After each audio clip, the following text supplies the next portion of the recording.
I think the other thing that often comes up when we have that feeling as a practitioner that we're not legit enough, right? Like as somebody with a chronic illness who is in a plus size body, I have often had the feeling like I don't look like a fitness professional. I don't look like a wellness professional. And that creates in me this feeling of imposter syndrome. Like I'm not good enough because I'm a big girl.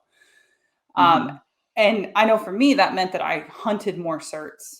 Do you see that happening as well as a way to force legitimacy? Like, look, I'm in this space. I've got all these letters next to my name. It proves that I belong here, as opposed to somebody who just looks really good on the gram. Yeah, and there's an extra layer to that, because when you're Black, you're raised to say, like, you always have to be 3 or 4 times as good to even be seen as equal.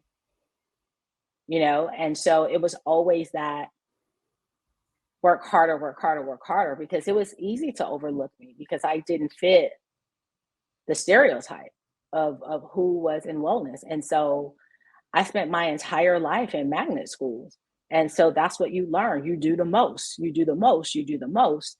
And in order to be seen in this space, it wasn't enough for me to say, I'm going to go teach yoga, because they didn't want me to teach yoga anyway. And yoga teachers that I didn't even know in the city hated me because I wasn't legitimate. Well, in order for the Black girl who's now on staff to be legitimate, that means I don't have to learn how to teach yoga. I need to teach yoga, Pilates, step, kickboxing, take her turbo kick. Then I need to learn Zumba. I need to do body pump, body jam.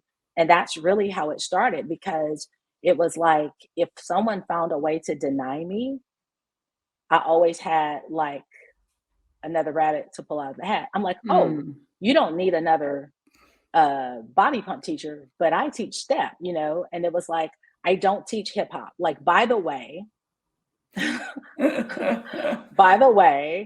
I don't teach hip hop. I got that all the time. I teach dance, but I don't teach hip hop.